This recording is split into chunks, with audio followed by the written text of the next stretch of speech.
Hello hi welcome नमस्ते, मैं नाम ऋतिक और आज हम फिर से बात करने वाले हैं एक और इंटरेस्टिंग कंसेप्ट के ऊपर। तो ये वीडियो सेमेस्टर फर्स्ट के उन बच्चों के लिए मोस्ट इंपोर्टेंट होने वाली है जिनके पास सब्जेक्ट है इंट्रोडक्टरी स्टैटिस्टिक्स फॉर इकोनॉमिक्स। चलिए शुरू करते हैं आज की वीडियो को और आज से बात करेंगे लेसन नंबर 8 के बारे में। और इस कंप्लीट सीरीज के नोट्स भी ऑलरेडी प्रिपेयर हो चुके हैं with important question answer PDF। जिन बच्चों को नोट्स परचेज करने हैं वो इस नंबर पर जाए 9667836336 पे व्हाट्सएप करके नोट्स भी ले सकते हैं। अब हम चालू करते हैं आज का कंसेप्ट। तो कंसेप्ट है लेसन नंबर 8 के बारे में कि डिस्क्रीट डिस्ट्रीब्यूशन का मतलब क्या होता है वो हम समझेंगे और इसके कुछ टाइप समझेंगे, है ना। इस वीडियो में हम सिर्फ और सिर्फ दो टाइप डिस्कस करने वाले हैं। एक तो हम डिस्कस करेंगे पहले कि different kinds of discrete distribution क्या होते हैं, जिसमें से एक हमारे पास है कहाँ गया टाइप, एक हमारे पास यूनिफॉर्म डिस्ट्रीब्यूशन, दूसरा है बर्नौली डिस्ट्रीब्यूशन। दोनों की बात हम करेंगे, ठीक है। और अगर आप कंबाइंड वीडियो देख रहे हो तो फिर मैं सारे टाइप्स जो है वो एक ही सिंगल वीडियो में डिस्कस कर लूँगा। तो चलो फिर शुरू करते हैं टॉपिक आज का। तो पहले समझना ही पड़ेगा कि भैया डिस्क्रीट डिस्ट्रीब्यूशन होता क्या है। तो आप लोगों को याद है मैंने कुछ टाइम पहले आप लोगों को एक चीज़ पढ़ाई थी, एक पढ़ाया था कंटिन्यूअस रैंडम वेरिएबल, एक पढ़ाया था discrete random variable.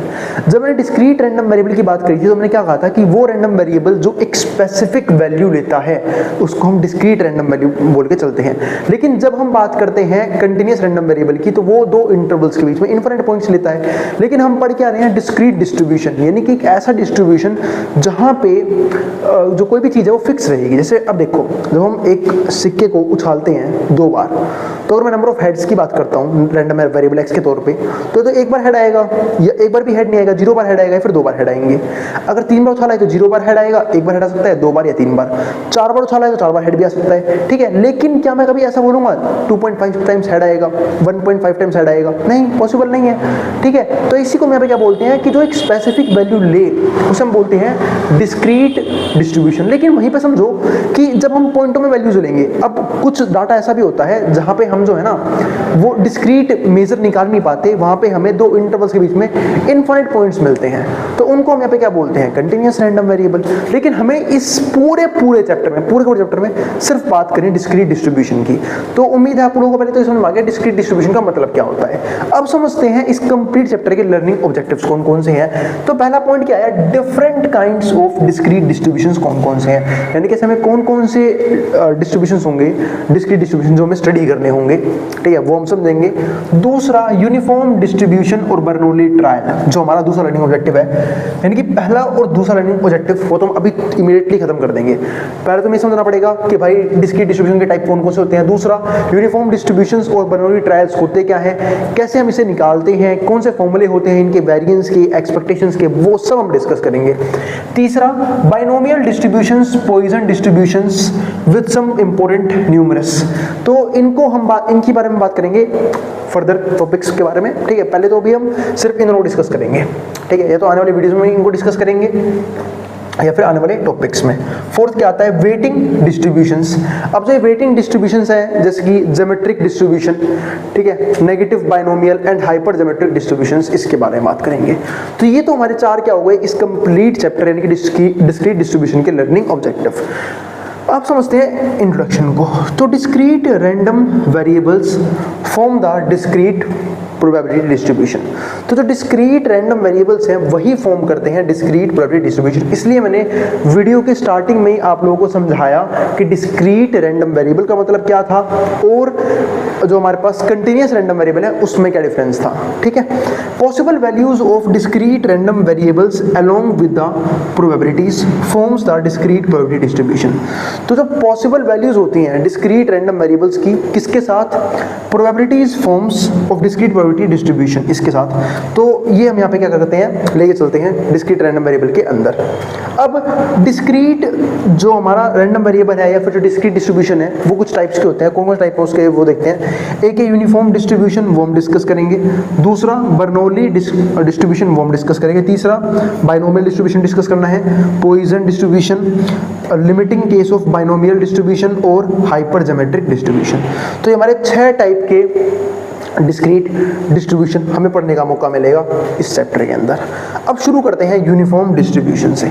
Uniform distribution है ना, एक यूँ समझ लो आप कि एक ये ऐसा सेट है प्रोबेबिलिटीज़ का जो एक रेंज के अंदर रहेगा, या फिर आप इसे ऐसे भी कह सकते हो कि इसमें ऐसे नंबर्स आते हैं, ऐसा डिस्ट्रीब्यूशन होता है जहाँ पे सारे नंबर आने के चांस है ना इक्वल होते हैं, यानी कि जिसको हम नहीं बोलते इक्वल लाइकली आउटकम्स, वो होते हैं।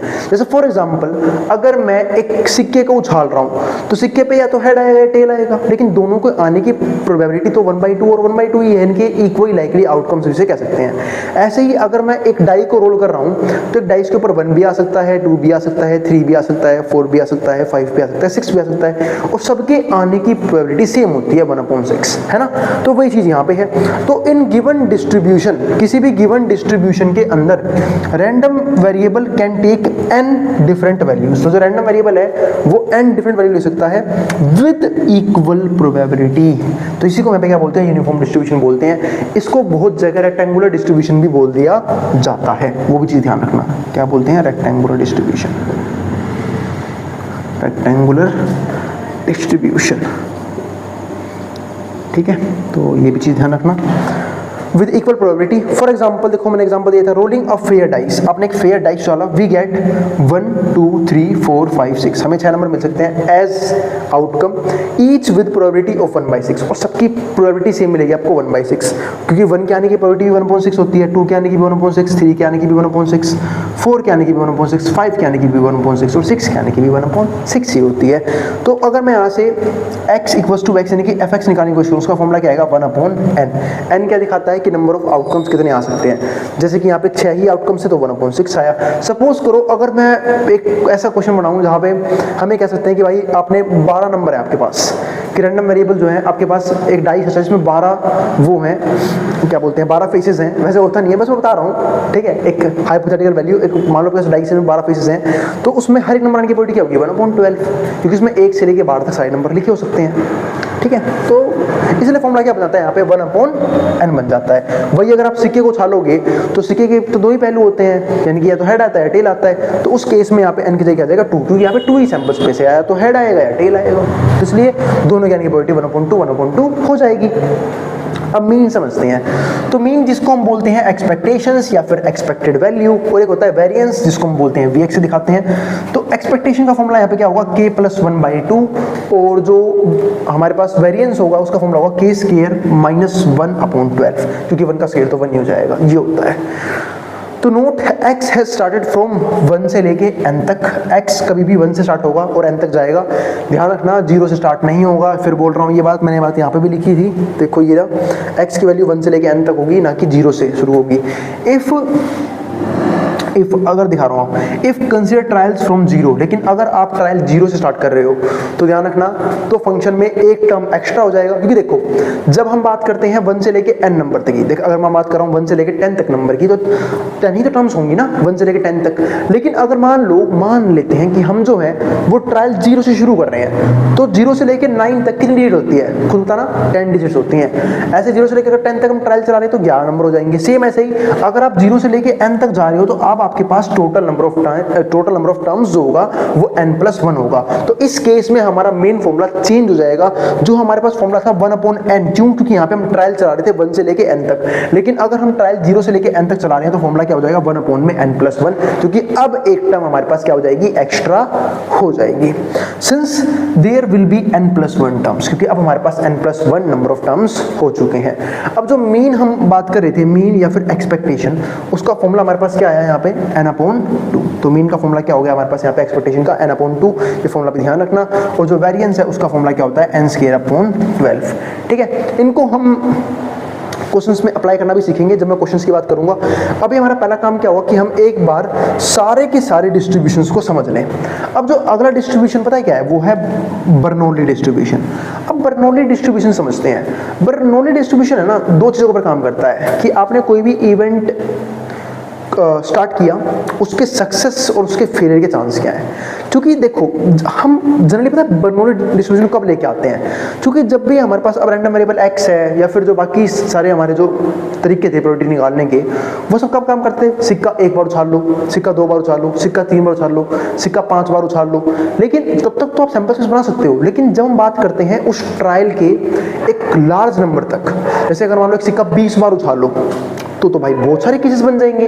अब 2 की पावर 20 पता है कितना होता है, कर लेना कभी कैलकुलेट, मुझे तो नहीं पता, बस निकाल लेना, ठीक है। मेरे हिसाब से 2 की पावर जो 10 होता है वही मेरे हिसाब से 1024 होता है शायद, है ना, ऐसे ही कुछ 2 की पावर 9 होता है, हाँ सॉरी 2 की पावर 10 होता है शायद 1024, तो आप कैलकुलेट कर लेना, ठीक है। ऐसे ही बहुत बड़ा सैंपल स्पेस बनेगा। तो अगर मान लो आप सिक्के को 10 बार उछाल रहे हो, 15 बार उछाल रहे हो, 20 बार उछाल रहे हो, 50 बार उछाल रहे हो, तो ऐसे केसेस में भाई कैसे करोगे, ठीक है। तो ऐसे केसेस में बर्नौली डिस्ट्रीब्यूशन यहाँ पे इन्वेंट की गई थी। इस तरीके को हमने यहाँ पे इजाद किया था। कैसे काम करता है वो समझते हैं। अ रैंडम, यहाँ पे रैंडम आएगा, a random experiment which give rise to only two outcomes, जहाँ पे हम 2 आउटकम्स की बात करते हैं, से पास कि भाई सक्सेस की, पास होने की, या फिर फेल होने की यानी कि फेलियर की, is known as Bernoulli experiment. इसको हम यहाँ पे क्या बोलते हैं, बर्नौली एक्सपेरिमेंट बोल के चलते हैं। A random variable x इस बर्नौली डिस्ट्रीब्यूशन, किसी भी रैंडम वेरिएबल x को हम यहाँ पे बर्नौली डिस्ट्रीब्यूशन बोल सकते हैं if it's probability mass function, अगर उसका प्रोबेबिलिटी मास फंक्शन, आप लोगों को याद है ना, प्रोबेबिलिटी मास फंक्शन को ही हम प्रोबेबिलिटी डिस्ट्रीब्यूशन फंक्शन भी बोल के चलते हैं। तो एफ एक्स और पी यानी कि यहाँ पे जो पी एक्स है वो 1 माइनस पी और 1 माइनस एक्स हो जाएगा। अब ये पी एक्स क्या है, देखो सुनो समझाता हूँ मैं, इस फॉर्मूले को समझाता हूँ आपको पहले। तो इस पी एक्स का मतलब क्या है कि पास होने के चांसेस क्या है, और एक्स का मतलब क्या है कि आप कितनी ऑप्शन से पास हुए हैं, ठीक है। 1 माइनस पी क्या है, आप फेल कितने में हुए। कि देखो मैंने एक चीज़ बताई थी आप लोगों को, जब प्रोबेबिलिटी का बिल्कुल बेसिक कंसेप्ट सिखा रहा था कि किसी इवेंट का होना और उसी इवेंट का ना होना दोनों का सम 1 होता है, ठीक है। सम क्या होता है, 1 होता है। एक लॉजिक वाला क्वेश्चन पूछता हूँ आप लोगों से, अगर मान लो किसी के एग्जाम में पास होने के चांसेस 40% है, तो क्या आप फेल होने के चांस नहीं बता सकते, कहोगे बिल्कुल बता सकते हैं भैया।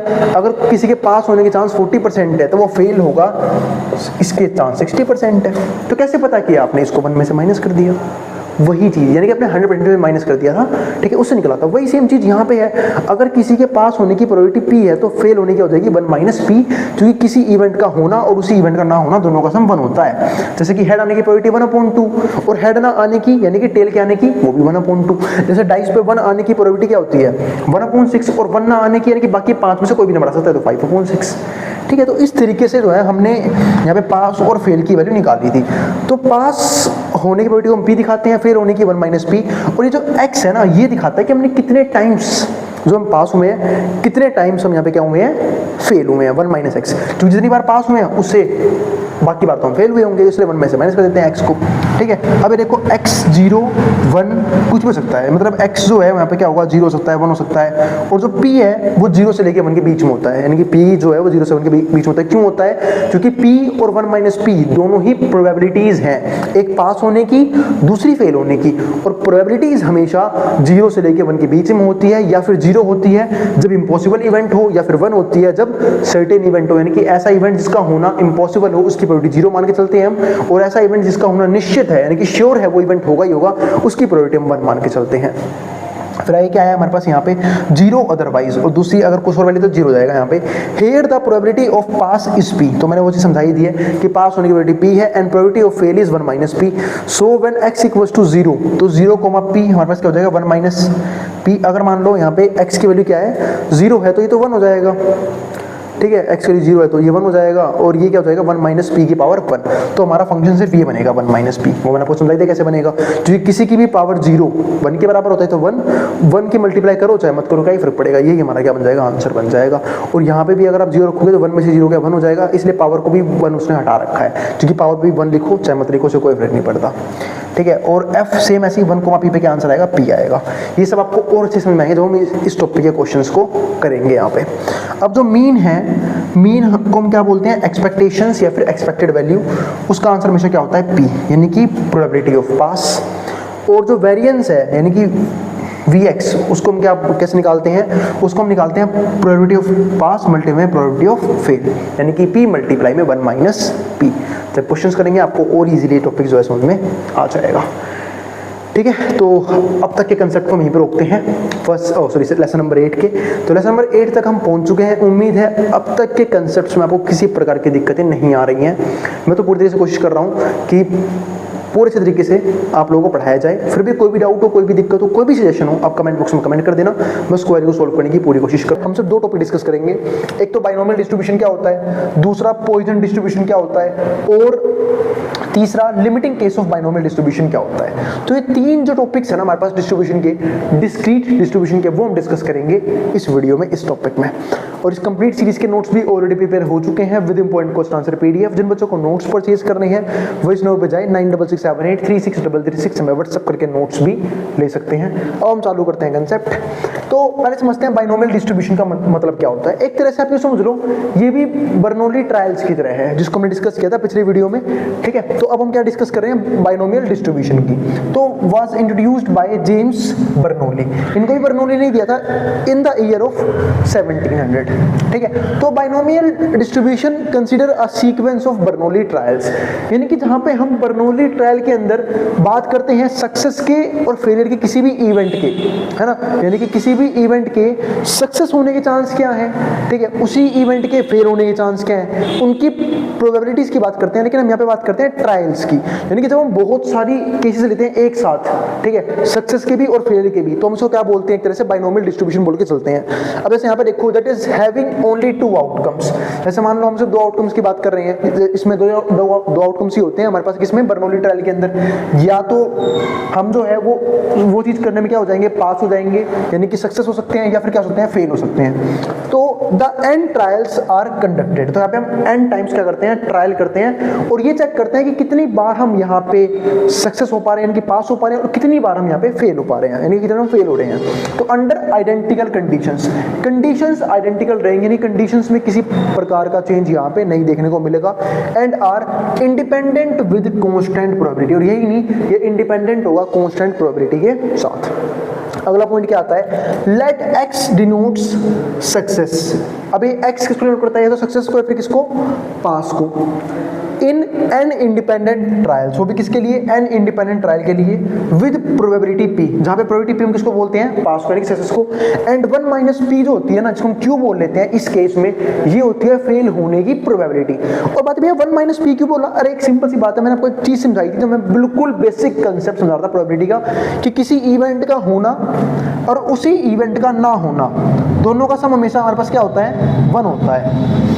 होता नहीं होता, 1 बिल्कुल 1 होता है। तो वही चीज यहाँ पे है। तो किसी इवेंट का होना अगर P है, तो उसी इवेंट का ना होना क्या हो जाएगा, 1 माइनस P, यानी कि जो बची हुई प्रोबेबिलिटी वो उसकी हो जाएगी। सपोज करो किसी चीज के होने के चांस 10% है, तो ना होने के कितने होंगे, 90%, है ना, बाकी बचे हुए नंबर्स। तो वही सेम चीज यहाँ पे है। तो ये बराबर हमने वाले Q के, तो जो फॉर्मूला बनेगा ना, तो 1 minus P equals to Q, जिसको हमने बोला है वो हम रखेंगे एज अ फेलियर, यानी कि फेलियर की प्रोबेबिलिटी। अब ये देखो, तो f x equals to r, यानी कि R टाइम्स तक हमने वो इवेंट किया, तो NCR मतलब N में से हमने R टाइम ट्रायल किया, और R बार हम पास हुए हैं, तो पास होने की कितनी हो गई, P की पावर R। क्योंकि देखो दोबारा बोल रहा हूं मैं, ठीक है, हमने ट्रायल किया X टाइम्स तक, R बार हम क्या हो गए, उसमें से पास हो गए, यानी कि पास हुए हम R बार, तो बाकी बचे बार क्या होंगे, हम फेल होंगे। तो टोटल हमने N टाइम्स वो ट्रायल किया था, ठीक है, तो NCR, R बार हम पास हो गए, तो पास होने की प्रोबेबिलिटी कितनी हो गई, R हो गई। तो Q की प्रोबेबिलिटी क्या होगी, बाकी बची हुई, यानी कि N माइनस R, वहां से आया ये। तो R जो है वो 0 से लेके 0 1 2 3 से लेके N तक हो सकता है। 0 क्यों हो सकता है, हम एक बार भी पास ना हो, 1 का मतलब एक बार पास हो जाए, हो सकता है कि हर बार जो है हम सिर्फ क्या हो रहे हैं, पास ही हो रहे हैं। तो और जो P है उसकी वैल्यू 0 से लेकर 1 के बीच में होगी, Q है उसकी वैल्यू भी होगी 0 से लेकर 1 के बीच में होगी। क्यों होगी, क्योंकि जो P है वो भी क्या है, पास होने की प्रोबेबिलिटी, और हम सब जानते हैं प्रोबेबिलिटी हमेशा 0 से 1 के बीच में लाई करती है। 0 कब होगी, अगर इवेंट जो है वो इम्पॉसिबल है, जिसका होना असंभव है। 1 कब होगी, जब बिल्कुल श्योर इवेंट है, जिसका होना निश्चित हो। ऐसे ही Q होने की प्रोबेबिलिटी 0 से लेकर 1 के बीच में होती है। 0 कब होगी, जब इम्पॉसिबल इवेंट हो। 1 कब होगी, जब श्योर इवेंट हो। Where N, P are parameter, जहां पे N पैरामीटर है किसके, बाइनोमियल डिस्ट्रीब्यूशन के। क्वेश्चन करवाऊंगा आप लोग और से समझोगे। इस टॉपिक के बाद हम डायरेक्टली क्वेश्चंस के ऊपर जंप करेंगे कि हर एक डिस्ट्रीब्यूशन में किस किस तरह के सवाल आए हुए हैं और उन्हें कैसे हम सोल्व यहाँ पे कर सकते हैं। 1 मिनट वेट करना, फिर डिस्कस करूंगा टॉपिक। चलो फिर अब आगे देखते हैं। हाँ, तो मैं क्या बात कर रहा था कि NPU हमारे क्या है, पैरामीटर्स हैं बाइनोमियल डिस्ट्रीब्यूशन के। अब जो मीन है वो मीन का फॉर्मूला ध्यान रखना, मीन का फॉर्मूला क्या होता है n इंटू पी, ये ध्यान रखना।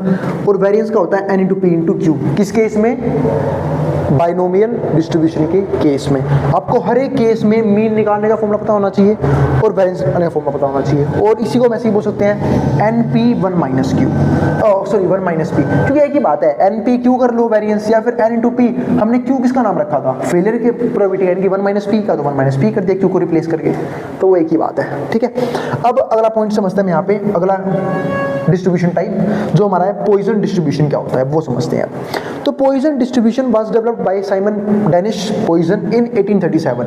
ये 1837 में आया था, यानी कहता हूँ इसे बाइनोमियल डिस्ट्रीब्यूशन के बाद में आया था, क्योंकि बाइनोमियल डिस्ट्रीब्यूशन कब आया था, 1700 में आ गया था, ठीक है। तो हमें टाइम पीरियड से क्या लेना देना, तो ऐसा क्वेश्चन आएगा भी नहीं, तो बाकी चीज़ ध्यान देते हैं। तो here the random variable x represent successes in specific interval.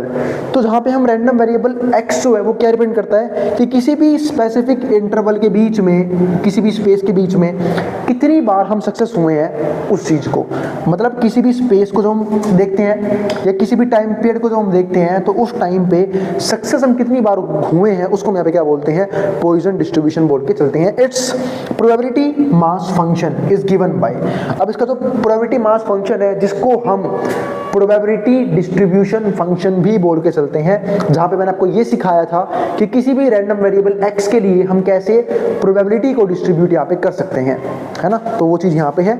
तो यहाँ पे जो हमारा है फंक्शन f(x = x) e की पावर माइनस लैम्डा, लैम्डा की पावर x, और यहाँ पे क्या है x फैक्टोरियल। अब जो x की वैल्यू है 0 भी हो सकती है, 1 भी हो सकती है, 2 भी, 3 भी, यहाँ तक कि हमारे पास क्या हो सकती है, और लैम्डा जो हमारा क्या होगा, ग्रेटर देन 0 रहेगा यहाँ पे, और 0 अदरवाइज। ये हमारा हो गया formula. Where lambda represent average number of success, कि एवरेज नंबर ऑफ सक्सेसेस क्या है, कितनी बार जो है हम एवरेजली सक्सेस हुए हैं। दूसरा हमारे पास क्या है, एक्सपेक्टेशंस, वो है इसका आंसर लैम्डा। वेरिएंस कितना है वो भी हमारे पास क्या है, लैम्डा। मीन एंड वेरिएंस वो भी क्या है हमारे पास यहाँ पे, लैम्डा ही है, ठीक है, दोनों की वैल्यू लैम्डा ही है। इसमें यानी कि सबसे इंपॉर्टेंट फैक्टर अगर हम समझ सकते हैं तो वो लैम्डा ही है, क्योंकि एक्सपेक्टेशन या फिर एक्सपेक्टेड वैल्यू भी लैम्डा बन रही है, ठीक है, वेरिएंस भी लैम्डा बन रहा है, मीन और वेरिएंस दोनों लैम्डा ही है, ठीक है। अब एग्जांपल समझते हैं ऐसे केसेस में, जैसे कि number of deaths in an area during the month, क्योंकि इस केस में आप ये समझ सकते हो कि जहाँ पे हम दो टाइम के बीच में, फिर दो स्पेस के बीच में हम जो है रैंडम वेरिएबल एक्स ट्रीट करते हैं। जैसे यहाँ पे देखो आप, जब मैं नंबर ऑफ डेथ्स की बात करी तो नंबर ऑफ डेथ्स जो है वो तो हम कैसे भी देख सकते हैं, 1 साल के अंदर, 10 साल के अंदर, 1 महीने के अंदर। तो जब हम किसी टाइम पीरियड के अंदर डाटा कलेक्ट करते हैं तो उस केस में हम जो है वो पॉइजन डिस्ट्रीब्यूशन यूज करते हैं, क्योंकि आपको डिफरेंशिएट करना आना चाहिए, क्योंकि एग्जाम में हो सकता है आपको क्वेश्चन दे और ये ना बताए आपको कि ये किस तरीके से इसकी प्रोबेबिलिटी या फिर इसका प्रोबेबिलिटी मास फंक्शन या डिस्ट्रीब्यूशन फंक्शन निकालना है। तो वैसे केसेस में आपको डिफरेंस करना आना चाहिए कि कब हमें बाइनोमियल डिस्ट्रीब्यूशन यूज करना है, कब मुझे बर्नौली ट्रायल यूज करना है, ठीक है। तो ये सब चीजें जो है ना मुझे ऑलरेडी पहले ही पता होनी चाहिए। तो वही चीज यहाँ पे देखते हैं। तो number of deaths in an area during a month, या फिर अगला क्वेश्चन देखो, अगला एग्जांपल देखो, number of car arriving at parking. आप ये देख रहे हो कि एक पर्टिकुलर टाइम पे, एक गिवन पीरियड ऑफ टाइम पे कितनी कार जो है वो पार्किंग के अंदर आती है। अगला, number of errors made by typist पर पेज जो है नंबर ऑफ एरर्स कितने आ रहे हैं टाइपिस्ट के, वो इसके अंदर आएंगे। या फिर नंबर ऑफ डिफेक्टिव बल्ब है ये, defective bulb in a manufacturing unit, एक मैन्युफैक्चरिंग यूनिट में कितने जो हैं वो बल्ब हैं वो डिफेक्टिव हैं। Average number of customers per hour at a shop, एक घंटे में एक शॉप के ऊपर एवरेज नंबर ऑफ कस्टमर्स कितने हैं, वो सब जो हैं वो कहीं ना कहीं इस पर्टिकुलर टॉपिक का एग्जाम्पल यहाँ पे बन सकते हैं। अब आगे समझते हैं limiting case of binomial distribution, यानी कौन कौन सी लिमिटिंग वैल्यू है बाइनोमियल डिस्ट्रीब्यूशन की। अब ये भी समझ लेते हैं। तो हमारा आखिरी टाइप है बाइनोमियल डिस्ट्रीब्यूशन का, if probability of success in the binomial distribution. अगर हम बात करते हैं प्रोबेबिलिटी की, किसकी, सक्सेस की, वो भी किसके लिए, बाइनोमियल डिस्ट्रीब्यूशन के अंदर, इज टू स्मॉल, अगर वो बहुत छोटी वैल्यू है, यानी कि सक्सेस होने के चांस हुए हैं वो किसी बाइनोमियल डिस्ट्रीब्यूशन में बहुत कम है, and number of trials are large, लेकिन नंबर ऑफ ट्रायल्स क्या है, बहुत ज़्यादा बड़े। मतलब मान लो कि आपने कोई ट्रायल चलाया 100 टाइम्स, लेकिन 100 में से आप सिर्फ 1 बार पास हो पा रहे हो, 2 बार सक्सेस हो पा रहे हो, 3 बार हो पा रहे हो, तो बहुत कम नंबर है उसमें से। तो वैसे केस में कहीं ना कहीं ये हो गया हमारा limiting case of binomial distribution, कि यहाँ पे बाइनोमियल डिस्ट्रीब्यूशन का लिमिटिंग केस यूज किया जाएगा। Then binomial distribution can be approximated to Poisson distribution. तो उस टाइम पे हम जो है वो कहीं ना कहीं बाइनोमियल डिस्ट्रीब्यूशन को जो है वो पॉइजन डिस्ट्रीब्यूशन से अप्रोक्सीमेट कर लेते हैं। In such an approximation an average number of success is the mean of binomial distribution which is NP. तो इस केस में ध्यान रखना जो हमारा अप्रोक्सीमेशन होता है, approximation the average number of successes, यानी कि एवरेज नंबर ऑफ सक्सेस कितनी है, is the mean of binomial distribution. Mean है किसका, बाइनोमियल डिस्ट्रीब्यूशन का, विच इज एनपी। तो लैम्डा हमारा किसके बराबर आया यहाँ पे, एनपी के बराबर आया। तो बस ये हमारे पास क्या बना, एक छोटा सा फॉर्मूला बन गया। यानी कहीं ना कहीं हम दोनों को मिला लेते हैं, इस केस में दोनों फंक्शंस को लेते हैं, मिला लेते हैं और फिर हम जो है क्वेश्चन सोल्व करने की बात करते हैं। ठीक है, अब यहाँ पे एक चीज और लिखी भी हुई है, mathematically if n equals to आएगा ना, n टेंड्स टू आएगा, n tends to infinity and p tends to 0, then binomial distribution is approximated to Poisson distribution. तो जो हमारा बाइनोमियल डिस्ट्रीब्यूशन है वो क्या हो जाएगा, approximated to Poisson distribution. Poisson distribution में क्या हो जाएगा, अप्रोक्सीमेट किया जाएगा। इसका मतलब नंबर ऑफ ट्रायल्स बहुत ज़्यादा हो रहे हैं और जो प्रोबेबिलिटी है किसकी, सक्सेस की, वो ऑलमोस्ट 0 के बराबर है, 0 को टेंड कर रही है। तो उस केस में ही हम बाइनोमियल डिस्ट्रीब्यूशन को अप्रोक्सीमेट करेंगे पॉइजन डिस्ट्रीब्यूशन के साथ, यानी कि बाइनोमियल डिस्ट्रीब्यूशन को कहीं ना कहीं कैलकुलेट करने की कोशिश करेंगे पॉइजन डिस्ट्रीब्यूशन के साथ। फॉर एग्जाम्पल, अब यहाँ पे एक एग्जाम्पल लिखा हुआ है, इस क्वेश्चन को हम करेंगे, पर जब करेंगे पहले आप यहाँ तक का उतार लो, फिर मैं सीरीज करता हूँ, फिर हम क्वेश्चंस के बारे में ही बात कर लेते हैं कि कैसे कैसे क्वेश्चन जो है यहाँ पे हमारे पास एग्जाम में आ सकते हैं। पहले यहाँ तक का जिसको जो उतारना उतार ले। और हाँ भाई, अगर वीडियो पसंद आई है तो वीडियो को लाइक करना मत जाना और चैनल को सब्सक्राइब भी कर देना इसी वीडियोस के लिए। उन बच्चों में शेयर भी कर देना जिन बच्चों का एग्जाम होने वाला हो सेम सब्जेक्ट का। अब पहले जहाँ तक जिसको जो उतारना उतार सकता है, मैं बोर्ड के सामने से, फिर डिस्कस करेंगे क्वेश्चन को। चलो फिर अब आगे देखते हैं इस क्वेश्चन का आंसर। अभी एक एग्जांपल लिखा हुआ है, वो क्या है, probability of ineffective Covid vaccine. एक इनइफेक्टिव कोविड वैक्सीन है, उसकी प्रोबेबिलिटी क्या है, 0.002। Determine that out of 1000 individuals, अगर 1000 इंडिविजुअल्स की हम बात करते हैं, फर्स्ट क्या है, exactly 2 will suffer Covid infection after vaccinated. अब आपको एक चीज समझाता हूँ कि हम सक्सेस और फेलियर डिटरमाइन कैसे करते हैं। देखो, जिस चीज़ की हमें प्रोबेबिलिटी निकालनी है उससे हम सक्सेस मान के चलते हैं और उसके अपोजिट को फेलियर। अब मुझे निकालना क्या है, तो 2 will suffer Covid infection after vaccinated, कि वैक्सीनेशन के बाद भी 2 क्या हो जाएगा, कोविड हो जाएगा। अब जो वैक्सीनेशन इनइफेक्टिव है उसकी प्रोबेबिलिटी क्या है, 0.002। अगर मैं इसे कन्वर्ट करूँ तो क्या आएगा, 2/1000। बताइए 2/1000 कैसे भाई, वो इस 1000 को देख के नहीं है, आप इसको यूं भी कन्वर्ट कर सकते हो। पॉइंट के यहाँ पे 3 डिजिट है तो 1 के बाद 3 जीरो हो जाएगी, 2/1000 आ गया। यानी कि 1000 में से 2 बंदा ऐसा है जिसके तो कुछ हादसा हो सकता है, फिर से कोविड हो सकता है। तो अब ये देखो कि सक्सेस होने की प्रोबेबिलिटी कितनी कम है। जब मैं आपको Poisson limiting case of binomial distribution पढ़ा रहा था, मैंने यहाँ पे क्या समझाया था कि एक ऐसा बाइनोमियल डिस्ट्रीब्यूशन जिसके ट्रायल्स बहुत बड़े हो, क्योंकि ट्रायल्स कितनी है, 1000 नंबर्स तक, लेकिन सक्सेस के चांस क्या है, बहुत कम, सिर्फ 2 जनों को हो रहा है। तो ऐसे केस में हम जो है वो कहीं ना कहीं बाइनोमियल डिस्ट्रीब्यूशन को अप्रोक्सीमेटली कन्वर्ट कर देते हैं पॉइजन डिस्ट्रीब्यूशन के साथ। अब वही चीज यहां पे समझते हैं।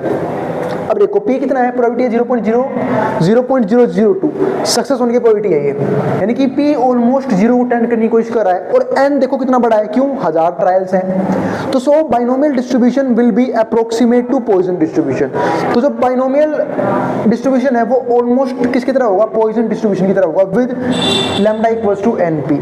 अब लैम्डा क्या है, 2/1000 इंटू में 1000 खत्म हो गया, 2 हमारे पास क्या आ गया, आंसर आ गया।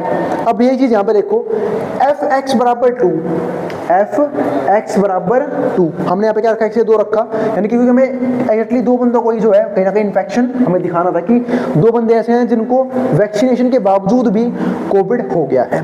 ठीक है, तो x बराबर 2 लिया हमने। अब 2 लिया, फॉर्मूला सबको याद ही होगा, फॉर्मूला पुट कर दिया, e की वैल्यू -2।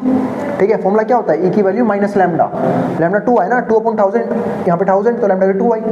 ठीक है, और यहाँ पे क्या होता है, 2 की पावर हमारे पास लैम्डा, और नीचे हमारा होता है 2 फैक्टोरियल, आप ये समझ लो। ठीक है, तो यहाँ पे क्या हो जाएगा, e की पावर -2, 2 की पावर 2 तो 2 फैक्टोरियल। अब वही चीज़ यहाँ पे देखो, ठीक है, और ये 2 क्यों आया, e की भी ध्यान रखना, n फैक्टोरियल है एक तरह से ये, ठीक है, या फिर p फैक्टोरियल। सक्सेस होने की प्रोबेबिलिटी यहाँ पे लिखते हैं हम।